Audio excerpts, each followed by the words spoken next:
Yes and പെർഫ്യൂംസിൻ്റെ പുതിയ വീഡിയോസിലേക്ക് എല്ലാവർക്കും സ്വാഗതം. ഇന്ന് നമ്മൾ രാവിലെ കഴിക്കുന്നത് കാടക്കോയും പത്തലുമാണ്. അപ്പോൾ ഇന്നൊരു വെള്ളിയാഴ്ച ദിവസമാണ് ഗൈസ്.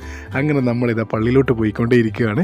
വെള്ളിയാഴ്ച ദിവസത്തിന് ഒരുപാട് പ്രത്യേകതകളുണ്ട് കേട്ടോ. ജുമയാണ്. അപ്പോൾ അതുപോലെ തന്നെ പ്രാർത്ഥനയ്ക്ക് ഉത്തരം കിട്ടുന്ന ദിവസമാണ്. ഇത് നമ്മുടെ നാട്ടിലെ പള്ളിയുടെ കുളമാണ് കേട്ടോ. അപ്പോൾ പള്ളിക്കുളം നമുക്ക് ക്ലിയർ ആയിട്ട് കാണിച്ചു തരാം. ഇതാണ് നമ്മുടെ നാട്ടിലെ കാവുംപടിയിലെ പള്ളിക്കുളം. അപ്പോൾ അവിടെ ബോർഡുകളും കാര്യങ്ങളൊക്കെ വെച്ചിട്ടുണ്ട്. ഇപ്പോൾ നല്ല മഴ ടൈമാണ്, എല്ലാവരും സൂക്ഷിക്കണം കേട്ടോ കുളിക്കുമ്പോഴൊക്കെ. അപ്പോൾ നല്ലൊരു കുളമാണ്, മാഷാ അല്ലാ. കാണാൻ തന്നെ മനസ്സിന് നല്ലൊരു സന്തോഷമുണ്ട്. അങ്ങനെ നിസ്കാരമൊക്കെ തുടങ്ങി. ഇനി നിസ്കാരമൊക്കെ കഴിഞ്ഞ് നമുക്ക് നേരെ വീട്ടിലോട്ട് പോകാറുണ്ട് കേട്ടോ. അപ്പോൾ കുറച്ച് കൂട്ടുകാരോടൊക്കെ സംസാരിച്ചു, കുറേ പേരൊക്കെ ഗൾഫിൽ നിന്ന് വന്നിട്ടുണ്ടായിരുന്നു, അവരുടെ അടുത്തൊക്കെ സംസാരിച്ചു. നമ്മൾ നേരെ വീട്ടിലോട്ടേക്ക് പോയിക്കൊണ്ടേയിരിക്കുകയാണ് കേട്ടോ. അപ്പോൾ വെള്ളിയാഴ്ച വെള്ള ഷർട്ടും കറുത്ത പാൻറ്റും ഹൈലൈറ്റാണ് കേട്ടോ. അങ്ങനെ വീട്ടിലെത്തി ഉമ്മ നല്ല നെയ്ച്ചോറും അതുപോലെ എന്താ പറയുക ചിക്കൻ ഇത് ഫ്രൈ ആക്കിയിട്ടുണ്ടായിരുന്നു. അങ്ങനെ അതിങ്ങനെ കഴിച്ചുകൊണ്ടിരിക്കുകയാണ്. അതൊക്കെ കഴിച്ച് ഗൈസ് നമ്മളിന്ന് കാർവാറോട്ടേക്ക് പോവുകയാണ് കേട്ടോ. ഭാര്യ വീട്ടിലോട്ടേക്ക് പോവുകയാണ്. ഗോവ ബോർഡറാണ്, ഞാൻ നിങ്ങൾക്ക് മുന്നേ പറഞ്ഞിട്ടുണ്ടായിരുന്നു. അങ്ങനെ നമ്മൾ തലശ്ശേരി റെയിൽവേ സ്റ്റേഷനിൽ എത്തിയിട്ടുണ്ട്. ട്രെയിനിന് വേണ്ടി കാത്തിരിക്കുകയാണ് കേട്ടോ.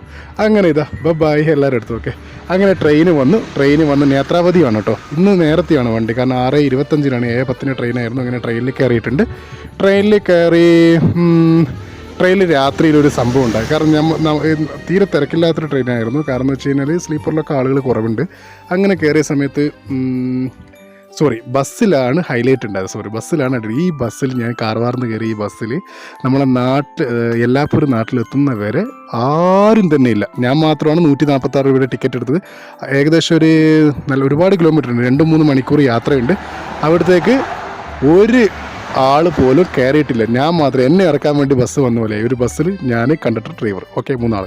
അങ്ങനെ നമ്മളിതാ പോയിക്കൊണ്ടേയിരിക്കുകയാണ് കേട്ടോ. ഞാൻ ഇടയ്ക്കിടയ്ക്ക് ഉറങ്ങാതെ ഇരുന്നത്, കാരണം എന്താ പറയുക, ഒരാളും കയറുന്ന കാണാൻ വേണ്ടിയാണ്. പക്ഷെ ആരും ഇല്ലായിരുന്നു.